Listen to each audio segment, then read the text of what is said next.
Your Business Podcast with Frank Furness. Well, hi everybody and welcome to Sales School, and this is Frank Furness, where we're going to help you make more money by mastering sales, dominating marketing, and really being happy. In our next episodes, we're going to be taking a look at the psychology of sales, and I'm going to be joined by my really good friend Ian Halsall, where we speak about Neuro-Linguistic Programming. Okay, let's speak about questioning and listening. Being a natural salesman myself, I know one of the things I tend to do is sometimes not ask enough questions, and even worse, not listen. While somebody's speaking to me, I'm already thinking about what I'm going to say next. But having worked with a lot of the top salespeople, and the thing that changed me a lot was finding out how to ask the right questions, because really you're in control of any situation if you just ask questions, because they're doing all the talking. But you have to know what kind of questions to ask. And a lot of the times people teach us about open and closed questions, but there's so much more. The one thing I found out about questions is we go in and we ask a lot of situation type questions, and then we give them the product. And they say, why should I buy it? I'm comfortable with my current provider. Why should I change? I'm happy with what I've got. You see, we haven't made them feel uncomfortable. We haven't made them see what any problems are. We haven't made them see what implications there are of keeping the current supplier. So let's have a look at some of the ways that NLP and questioning will work together. Well, I think the first thing to say is I was intrigued even in your comment about you being a natural salesman, because I think one of the things that's interesting in this program is our styles are different, and I'm probably one of the most unnatural salespeople, and I didn't take to it naturally at all in the beginning. And questions are really interesting from the NLP point of view because they're fairly easy to start using. The thing about questions before we get onto the content is remember those three numbers I said earlier, 7, 38, 55.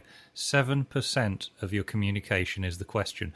So it's not just the exact questions, it's how you say them, your timing, having the rapport. Because if the rapport isn't there, you can have the right question and it still won't work. This is a big problem I have with a lot of salespeople in Southeast Asia who keep saying, give us a script, tell us what to say, give me a close. I'll say, hey, remember, 7 is a smaller number than 93. If your 7 is right and your 93 is wrong, you still won't get the sale because of how you delivered the question. So rapport, rapport, rapport. So the first rule with questions is actually what we were dealing with earlier with TM Cran. Just a selective use of not, that's an NOT, not, can have a devastating effect. And the other thing is, remember, whatever you say gets processed. So if you start the meeting by, hello, now I don't know if you're in a position to make a buying decision right now. I've done 2 suggestions. Number 1, buying decision. Number 2, now. He might not have been thinking about making a buying decision until I said it. Probably wasn't thinking about now until I said it. And even if he says, well, actually, we're not in a position to make a buying decision now, but we'd like to talk to you, I go, yes, yippee, because somewhere in his brain, the suggestion got processed, even for him to put it to one side for a moment. And the same can go with yourself. You can say something like, I'm not saying that I'm the right person for you to do business with. I'm not saying I know that I'm the right person for you to do business with because we just met. It's only 1 minute into the conversation. How could I know that? So again, it's just putting in this TM Cran and layering it in. Once you get these things right, actually, the questions that you ask is, well, one thing is, well, what kind of things would have to happen in order for you to want to buy? That's a great one. Because that's in NLP, you'll come across this word presupposition, which is a linguistic form of assumption. It's a linguistic form of assumption which makes people start to consider what it is you've said. So the presupposition is that they're going to buy. So if you say, what has to happen in order for you to buy, then they're having to accept the presupposition that they're going to buy at some point. Now, that doesn't mean they're going to buy, but it certainly means that they're playing with the idea and entertaining the idea a lot more. And this is where NLP is very powerful. What other questions can you ask? Well, on the Master Practitioner program that I do, we do a lot of work on a really important subject called values. If you understand what makes a prospect buy, if you understand what's important to them, they will buy from you more of the time. So there's an important thing in NLP called values elicitation, where you draw out from the prospect their values. Sometimes they'll be very aware of them, sometimes not, so you might need to give them a little bit of help. So you say, okay, Mr. Prospect, well, here we are talking about product XY. What's important to you about product XY? That question, what's important to you, is dynamite. Now, you can do it for what's important to you about buying product XY. You could also say, what's important to you about an effective meeting? We've got half an hour. What's important to you? And then a third one, which is equally powerful, is how would you know? So would you also maybe use this with what's most important to you about choosing the right supplier? Yes, exactly. You can use it actually you can use it anywhere. You can use it with your wife. What's important to you about picking a nice restaurant today? You've done actually two things there. Number one, you've done a values elicitation by asking the question, what's important? And also from the point of view of TM Cran, you've put in restaurant. She might not have thought about the restaurant until you said it. What about another thing, adding in what else when they stop speaking, because it just gets them to keep going? Right. Well, the first thing is every now and again, okay, this is matching again, and it's a very important part of matching. If somebody stops speaking, remember it's okay for you to stop speaking too. In fact, a lot of people mess up because they like the sound of their own voice a little bit too much. And some people, in fact, a lot of prospects, when they're digesting a lot of new information, they need a pause to just process for a while. Give them a pause. It's not a crime. The other thing is if you're listening to them, that'll give you a lot of clues as to what to ask. So if you just say, well, how do you mean? Or another alternative to that is, how do you mean exactly? That'll just open things up again. The other thing, which can be very powerful, is humanizing the whole process.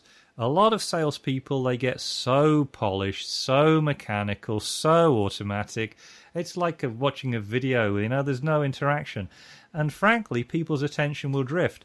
Sometimes I've done sales presentations where I've deliberately lost track of my train of thought. Or if it happens, I've been very honest about it. When I said, now there were 5 things. Oh, sorry, this happens now and again. I said 4, didn't I? Gee, what was the 5th thing? And I'll actually do that. And a lot of people, I'd say 80 to 90% of people will view that positively. They'll say, yeah, I know what you mean. These kind of things happen to me as well. And actually engage in a dialogue with the prospect to help them, to help you with your sales presentation. That sounds great. Now, something you said a little bit earlier, how do you know? What does that mean to them, and how does NLP work there?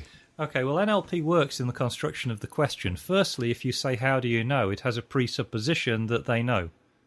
I'll take that slowly. If I say to somebody, if this was a successful meeting, how would you know? Right? So there's this presupposition linguistically in that question that they would know if it was successful. So there's 2. There's the knowing and there's the it being successful. So just asking that question can start the process. So let's take your situation. You and I both work with a lot of financial advisors. So if we had to say to somebody, what would you be looking for in a financial advisor? Would that be a good question? And then asking again, how do you know when you found a good financial advisor? Would that make sense? That's one way of doing it. Or you could just go straight towards the end result. If you're looking at a solution, if you're looking at something that's going to enable the person, say it's a lady, middle-aged lady, and you want to sell her a life insurance policy if you're a financial advisor. You think it's right for her. You say, and then you just say the question, if you had the right policy, how would you know? So I could tell you what I think, but I'd like to know from you, Mrs. Prospect, how would you know? She has to go inside, churn the cogs around in her mind a little bit in order to answer that question. And then you go with whatever she says. Yeah. If she said, and now this is where VA and K comes in, she'd say, I'd feel secure. You're kinesthetic straight away. That makes it very easy. Or, I see a brighter future for myself if I had it. And you will get this as well. They say, well, I don't know. Now, a lot of people stall at that point. So if they say, I don't know, keep the rapport going. Because, hey, remember, it's only content. That's only information that they're giving you. What I'm interested in is the process, how they're communicating. So if you said to them, if you had the right insurance policy, how would you know? And they say, well, I don't know. I mean, I say, okay, well, let's talk about that. Well, what kind of things are you looking to accomplish with the life insurance policy? What's important to you about the level of comfort that you're going to have? Oh, by the way, while we're on the subject of life insurance policies, negative language kills a lot of sales. Yeah, so if somebody says to the prospect, it's very important that you don't have a disaster. It's very important that you don't lose money. It's very important that you don't get ripped off. Chances are they weren't thinking those thoughts until you said put it in their mind. Exactly. So questions, the important thing about questions, and Tad James, one of the more famous NLP teachers in America, he uses this phrase brilliantly. He said, I'm always asking myself, what question can I ask, which by the very nature of the presuppositions in the question can cause the most amount of change in the client. I'll take you through that one step at a time because it's really powerful. See, if I say to you, what are you going to do next birthday, Frank? In order to answer the question, you've got to accept my assumption that A, you're going to have a next birthday, which I certainly hope so, and B, that you are planning on doing anything at all on it. So if I say to you, Frank, when are you thinking of changing your car and buying a different one? Chances are you weren't thinking about that until I asked the question. So I'm getting your brain to do something, not because I'm making a statement or a command, but because I'm asking a question. But it's more than that. I'm asking a question that has presuppositions in it. So the question, if you want to use questions powerfully, before you start the sales presentation, ask yourself, what questions can I ask the prospect which have the presuppositions in them which will change the prospect? So let's have a look at that with other businesses. Let's say my company sells medical equipment. How would I then use that same question? Okay. So I'm selling medical equipment to to a hospital or something like that? Yes, to hospitals. Okay. So I would say, okay, Mr. Prospect, what kind of things would have to happen in this meeting for you to feel comfortable about making a buying decision on this equipment? That is a question, because there's two types of sentences in any language, the ones that end in a question mark and the ones that don't. So the fact that it's a question means that's a good thing to ask. But what's more important, if you want to use language elegantly and powerfully, is what assumptions. So I put in those assumptions or presuppositions, to use the NLP term, is that they're going to be buying, and they're going to be buying in this meeting. So I could use it all the time in anything, actually. Okay, let's take another example. My company sells video conferencing equipment. How would I use that there? What's the most important thing about you having a successful video conferencing product? You can use the quick ones as well. And then I suppose you can also add in, how do you know when you've got a good supply, or how do you know when you've got good video conferencing equipment? Yeah, absolutely. How do you know is a nice simple one, because that checks their reality strategy a little bit. They need to go inside. How do I know this is real or not? So you just ask a very simple question like, if you were to have a fabulous videoing conference product, how would you know? What kind of things would it have? Now there's an adjective in there, fabulous. Right? So they have to process not just buying the video conferencing, but it being fabulous. And it's all anchored when we get on to anchoring. It's all anchored to your face, your voice, your product, and your logo. So let's summarize with questioning there. What are some of the summaries, some of the things we've got to think about, what we've got to use? The most important thing is to remember to use questions in the first place. Secondly is remember rapport. By the way, I'll just quickly mention this is a real-life example. I gave a book signing in Kuala Lumpur, and this lady came up to me and said, Dr. Ian, which they call me out there, they said, Dr. Ian, I get the impression you've made a lot of money from your work in NLP. And I said, yes, that's right. I've done quite well. Thank you very much. And then she said, and how would you like that money to work harder for you? Right. So this was a financial advisor type lady who was hustling the speaker for a sale. And I actually said to her, I'm not joking, this really happened. I said, did you get anything I said in this talk about being indirect and rapport? And she looked blankly at me and said, and smiled. Don't you love it? And she smiled and said, is that a yes or a no? At which point I gracefully just walked away and left her to it. So rapport It's a question of taking the time to build a bridge. We're not talking about hours here. We're talking about 10 seconds, 30 seconds, something like that, just to feel the pulse of the person. So number 2 is rapport. Number 3, presuppositions. When you ask a question, what presuppositions are you putting in the question that forces the prospect to process them in order to answer the question? And by the way, I'll give you a really important tip here. Human beings are question answering machines. They're not very good at not answering questions. Ian, there's some really good stuff there, and I think what a lot of that gets back to is preparing for the meeting. Don't just rush into the meeting. Take that 10, 15 minutes, sit in your car, sit in the waiting room, think about the questions you're going to be asking. Well, I really hope you enjoyed today's podcast. And remember, if you'd like to book me to speak at your next conference or do some sales training, either in person or via Zoom or remotely, please drop me an email, frank@frankfurness.com.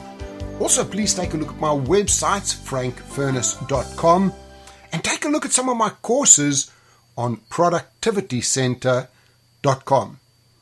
Remember also to connect with me on all of the social media channels. They're all under Frank Furness, especially LinkedIn, where I'm almost up to 30,000, and every day I have some great new ideas and tips on sales, marketing, speaking, and anything that will make you money. Hey, this is Frank. See you in the next episode.